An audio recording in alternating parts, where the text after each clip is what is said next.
Hello and welcome to Module 2 of the Intermediate Robotics course.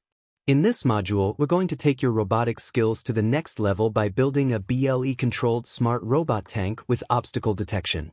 We'll start by introducing the key concepts you'll need for this project, including object-oriented design in MicroPython, Bluetooth Low Energy, BLE, communication between two Raspberry Pi Pico W boards, and how to use an IR sensor for obstacle avoidance. First, let's take a look at the required components for this build. You'll need two Raspberry Pi Pico W boards, two dual DC motor driver, two DC geared motors, an IR obstacle detection sensor, a blue LED with a resistor, a Waveshare 1.3-inch Pico LCD display with joystick and buttons, one 18650 battery, one DC-DC 5V booster, and some jumper wires. If you want, you can also use a 3D printed case for a more polished look. Throughout this module, we'll break down the project into clear, step-by-step sections. We'll cover how to design your code using Python classes for each hardware component, how BLE communication works in this context, and how to implement both the controller and tank logic. You'll also learn how to test your robot and see real-time feedback on your LCD display.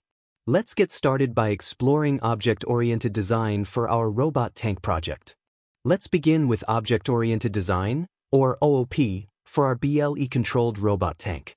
In robotics, OOP helps us keep our code modular, organized, and easy to expand as our projects grow. For this project, we'll define each hardware component as its own Python class. This means we'll have a class for the robot tank itself, one for the BLE server, another for the BLE client, and so on. Each class will handle a specific responsibility, making our code much easier to manage and debug. Here's a quick overview of the main classes we'll use. Robot Tank. This class will encapsulate all the motor control logic, such as moving forward, backward, turning, and stopping. BLE Tank Server. This class will handle advertising the BLE name and receiving commands from the controller. BLE LED. This class will manage the blue LED, showing the BLE connection status. Obstacle Sensor. This class will monitor the IR sensor and send obstacle status updates. BLE Tank Client. This class will scan for the tank, connect to it, and send movement commands. LCD Display. This class will handle the user interface, showing joystick direction, connection status, and obstacle feedback. By organizing our code this way, we make it much easier to add new features in the future, like a camera, GPS, or more sensors, without having to rewrite everything. Each class is responsible for just one part of the robot, so our code stays clean and maintainable. Now that we understand the OOP structure, let's move on to the next step, understanding how the IR obstacle sensor works. Now, let's talk about the IR obstacle detection sensor and how it works in our robot tank project. An IR, or infrared, obstacle sensor typically consists of two main parts, an IR LED, which acts as the emitter, and a photodiode or phototransistor, which acts as the receiver. The IR LED constantly emits infrared light. When there's no object in front of the sensor, the IR light just travels away and isn't detected by the receiver. But when an object comes close, the IR light bounces off the object and is reflected back to the receiver. The sensor module then outputs a digital signal. If no obstacle is detected, the output pin stays high, or 1. When an obstacle is detected, meaning the reflected IR light is received, the output pin goes low, or 0. This simple digital output makes it easy to connect the sensor to a microcontroller like the Pico W and use it in your code. Pros and cons of IR obstacle sensors. Let's look at some advantages and limitations of using IR sensors in robotics. Pros. They're inexpensive and easy to find. They're simple to use, since they provide a digital output. They work well for short-range detection, typically between 2 and 30 centimeters. Cons. Their accuracy drops in bright sunlight, since sunlight contains infrared light that can interfere with the sensor. They don't work well with transparent or shiny objects, which may not reflect IR light reliably. The detection range and accuracy can be affected by the angle of the object. Despite these limitations, IR sensors are a great choice for basic obstacle detection in many robotics projects, especially indoors or in controlled lighting conditions. Now that we understand how the IR sensor works and its pros and cons, let's move on to how we'll use Bluetooth Low Energy, or BLE, for wireless communication between our robot tank and the controller.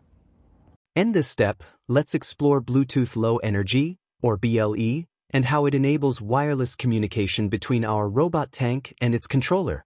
BLE is a wireless protocol designed for low-power, short-range communication. It's commonly used in devices like fitness trackers, smart home gadgets, and, of course, robotics projects. BLE is ideal for microcontrollers because it allows them to communicate wirelessly while using very little energy. How BLE works between two devices. BLE communication is based on a client-server model. One device acts as the server, also called the peripheral, and the other acts as the client, or central. The server advertises its presence by broadcasting a name and some basic information. The client scans for available BLE devices, finds the server, and initiates a connection. Once connected, the client can send commands to the server, and the server can send data or status updates back to the client. This model is perfect for robotics, where you might want a controller, the client, to send movement commands to a robot, the server, and the robot can respond with sensor data or status messages. How we use BLE in our tank and controller. In our project, the robot tank acts as the BLE server. It advertises itself with a name like Pico Tank and waits for a connection. The controller, which is another Pico W board, acts as the BLE client. It scans for the tank, connects to it.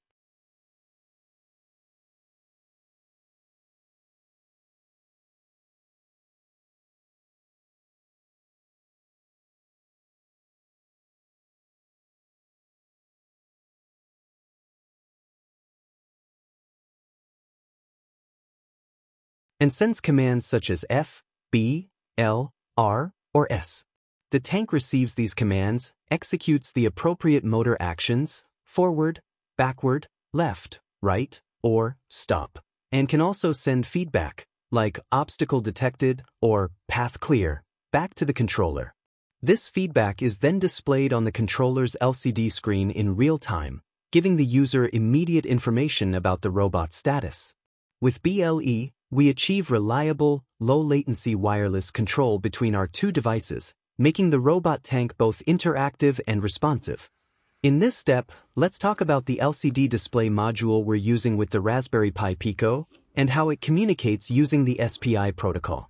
For our project, we're using the Waveshare 1.3-inch Pico LCD display. This module is a great choice because it's compact, has a bright color screen, and comes with a built-in joystick and buttons, perfect for building a robot controller interface. The LCD display connects to the Pico using a communication protocol called SPI, which stands for Serial Peripheral Interface. SPI is a fast, synchronous serial communication protocol commonly used to connect microcontrollers to peripherals like displays, sensors, and memory cards. How SPI works? SPI uses four main wires. MOSI, master out slave, and sends data from the Pico, master, to the display, slave. MISO, master in slave out, not always used for displays, but allows data to be sent back from the display to the Pico. SCK, serial clock, provides the timing for data transfer. CS, chip select, tells the display when it should listen for data. The Pico sends commands and data to the LCD over these wires, allowing us to draw graphics, display text, and update the screen in real time. Why use SPI? SPI is much faster than other protocols like I2C, which means we can update the display quickly and smoothly, important for showing joystick movements, connection status, and obstacle alerts without lag. What we display. On the LCD will show arrows or icons for the current joystick direction, labels for BLE connection status, real-time feedback from the tank, such as obstacle detected or path clear. This visual feedback makes it easy for users to control the robot and understand what's happening at a glance. Now, let's move on to the testing phase, where we'll power up the tank and controller, connect them via BLE, and see how the obstacle detection and wireless control work in real time. Don't forget that you can download all the example code for this project. Just check the links provided or visit our official website at www.baronixlabs.com. There, you'll find detailed explanations, code walkthroughs, and additional resources to help you understand every part of the project. If you have any questions or want to dive deeper into how the code works, be sure to explore the module pages on our website. We break down each section, explain the logic, and provide tips for troubleshooting and expanding your robot. Congratulations! You've just completed Module 2 of the Intermediate Robotics course, where you built and tested a BLE-controlled smart robot tank with obstacle detection. Don't forget to check out our YouTube channel for step-by-step video tutorials, demonstrations, and extra tips to help you succeed with your robotics projects. If you enjoy our content, please like, subscribe, and share with your friends. If you have any questions or want to share your results, join our community or reach out through the website. Thanks for following along and happy building!